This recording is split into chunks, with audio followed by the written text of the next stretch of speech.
So welcome back to the channel. Today I have Matt Tuttle from Tuttle Capital, and he has a bunch of new income ETFs coming out. Go ahead and introduce yourself and give us a little background. Sure. So Matt Tuttle, I run Tuttle Capital Management. We're an ETF issuer, a little unique. I do a lot of my own ETFs. I also partner with other people on strategies that I think are interesting. Market's down today. Before today, we had $5 billion under management, probably a little bit less right now, unfortunately. And I am also an active and avid trader and a big fan of options. So my personal portfolio is mostly options. So let's go ahead and talk about Income Blast. You came out with one on Bitcoin, huge distribution at first, 300%. I think I saw the latest one was still 100%, but tell us about that because it's an interesting strategy. Yeah, so I'm an options guy. I am not a fan of traditional covered call strategies because to me, in a traditional covered call strategy, if you think something is going up, why do I want to put a ceiling on it? But what I do like is zero DTE. So that's what we're focused on with BITK, which is the IBIT strategy. We're going to do some others. So the idea is we've got exposure on the long side to IBIT 100% through options, so a synthetic. And then every day we're writing a call. And at some point during the day, we're either letting it expire or we're closing it out. So what we want to do is we want to give you the entire overnight returns on Bitcoin and the weekend returns on Bitcoin, which is what makes that product a lot different.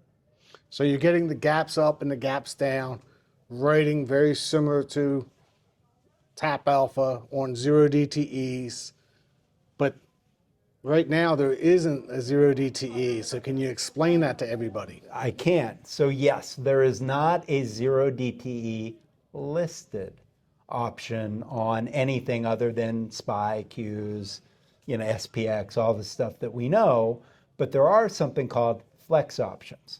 Flex options are things that I don't think individuals are able to trade them through like your Schwab account or anything like that, but I can call up an institutional broker and not only trade whatever I want, but you can customize the flex option. It can be whatever price I want, whatever expiration I want. I can make it European, I can make it cash settled. So that's how we're able to do it any day other than Friday. Friday, I have the listed options. Those are easier. So typically on Friday, that's what I'm going to do. But Monday through Thursday, we're using the flex options. And these are weekly payers? We're paying weekly on BITK. Yeah, I mean, that's what people want. It started off monthly. We saw where things were going. So yeah, we're going to pay weekly.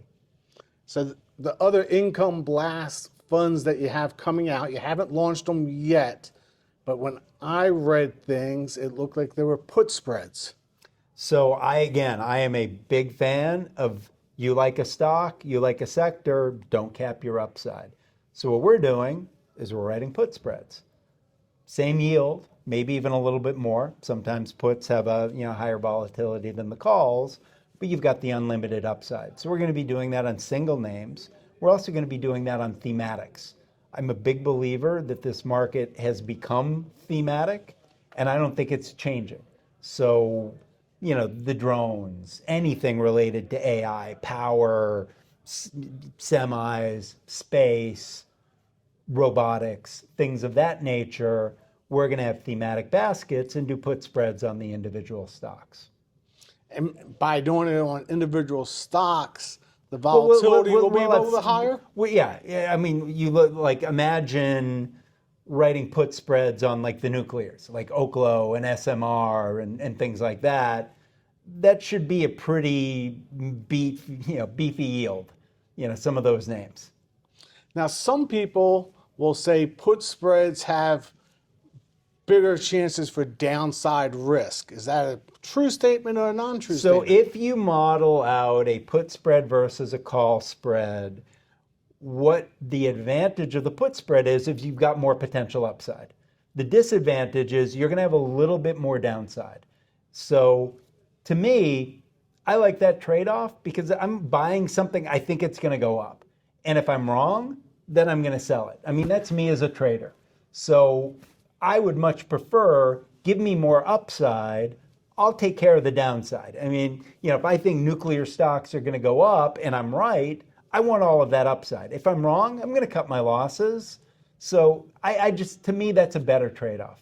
So what you're saying is if you want to be long or a long-term hold for you, you rather do a put spread than a call spread because why cap your upside? Exactly. And you see a lot of these covered call, like if I were doing Procter and Gamble, yeah, sure, I'll write calls against that all day because what's that? I mean, that's not going to double. But if I'm buying MicroStrategy or Tesla or Nvidia, I'm expecting those are going to do really, really well. Yeah, I mean, why would I cap my upside? That just doesn't make any sense unless it's zero DTE where it's intraday. Now, there's 21 of them, according to what I read. Is there any more than that I didn't catch? We've got a whole other series that should be filing shortly. So we're going to be doing more and more. The next series, little taste of coming attractions, are going to have a lot related to crypto. And your most recent heat, if you don't know, Matt actually writes every morning. At least I catch it in the morning. Oh, unfortunately, I'm up early. Not by choice, but I'm up early. I read his newsletter, and you're talking about AI, and you see AI as the wave of the future. I see AI as the wave of the future. I'm not going to sit here and say we're not in a bubble. I'm not going to sit here and say we're not going to have another 2000 to 2002. I lived through that. That was not pretty. We probably will. But yeah, I mean, AI, it's transformational technology, just like the internet was. And, there are going to be winners, there are going to be losers, there's going to be making money, and there's going to be losing money.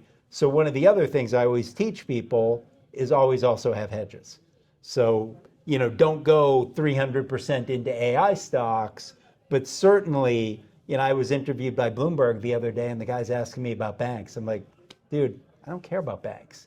This is such a target-rich environment of other things to invest in. Goldman Sachs, JP Morgan, not interested. Interesting. So you're really thinking AI, drones, nuclear power, powering all this AI and all that technology. Bubble, no bubble, right now that looks like where the money's going. Exactly. I mean, you ride it up, but you keep your head on a swivel. Once you start to see this capital expenditure slowing down, you want to start reducing your risk very, very much so. Now, the other area too, which people don't talk about as much, is space. At some point, and it's not tomorrow, we're going to have data centers in space, manufacturing in space. That's going to create a whole new infrastructure because you've got to defend that. If I've got a factory in Indiana, countries that don't like me can't get to it. If I've got a factory in space, North Koreans just launch one of those James Bond satellites and eat it up. So you have to defend it. You have to get stuff up there. So that's an area, again, we're not there yet, but that's an area that really interests me for the future. Any predictions of where the market's going to go in the next 3 months? I have to say up. We've got an accommodative Fed, AI capital expenditures that are not slowing down, and a president who from time to time will say, I don't watch the stock market. Who watches the stock market? I mean, I think we're going up over the next 3 months, and I would be buying dips like today. Very good. Now, tell me about these income blasts a little bit more. So you're going to do put spreads. You're going to have thematic themes on some of them. You're going to write on the underlyings, and that's all fine and dandy. But how about hedging the downside? Is there anything going to be hedging the downside for you? Not in these products, but we're going to be also launching a product we call OHNO, OHNO. And the idea behind that is it's a no bleed tail risk. So what we're trying to do there is the 99% of the time the market's going up, we want to be pretty close to flat. And then when the market blows up, that's when we want to make money. And the whole idea behind that is I want something that you can just buy and hold, that's not going to crush you. Because again, most of the time the market goes up, and that's where tail risk strategies just really fail. At some point, you're bleeding so much that you're just like, I'm going to get rid of this. And typically that's right before the market's about to crash. So you're saying that, hey, you could put some money in here, and while the market's going up, you're not really losing that much. But when the market does go down, that's when you get that protection. Exactly. And and because nobody can time the market, I want to create something that you can sit on. Very interesting. Thank you. Now you also have one that you were explaining earlier, that it's crypto, Bitcoin and Ethereum, and gold and silver all into one. And what I understand, it is $1 gets you $2. Exactly. 75% Bitcoin, 75% gold, 25% Ether, 25% silver. And you read my newsletter. I from an investment standpoint, I don't love what's going on. The debasement trade. People are getting out of fiat currency. They don't trust the central governments, and they're getting into precious metals, and they're getting into crypto, but there's still not a great correlation. So the past couple of days, crypto has gotten crushed. Precious metals are still going up. So I think that everybody needs to have those asset classes in their portfolio. The way we decided to do it was levered, so that, let's say you wanted 10% exposure. All right, you buy 5% bags, freeze up 5%, put somewhere else. Whatever else you're into, like BITK or T-SPY or whatever it is. So it's BAGS. No, BEGS, Bitcoin, Ether, Gold, Silver, bags. Bags. BEGS. Right, people are begging for it. Nice. Any other funds that you'd like to talk about or bring up to us that are going to be interesting to investors? Well, yeah. So the other thing, and this is my tinfoil hat fund, is UFOD.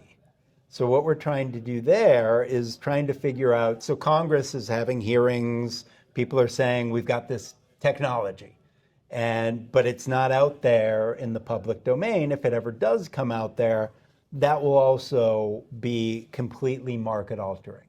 So with UFOD, we're trying to figure out, all right, what companies would benefit from a release of maybe alien technology that we may have. So that's a little bit of an interesting one too. So you're an Area 51 guy. I do believe we are in possession of game-changing technology. And by we, it's somewhere. Defense contractors, some part of the government, someone is sitting on something that if it were ever released would change our entire energy infrastructure. So, and as an investor, if that happens, I want to capitalize on it. But also as an investor, you probably can't time it because someone's going to testify in front of Congress, something is going to happen, and all those stocks are going to pop. I want to be in before that happens. Very good. Greatly appreciate your time. Not a problem. Anytime. Thanks. You're going to have to come onto the channel. Anytime.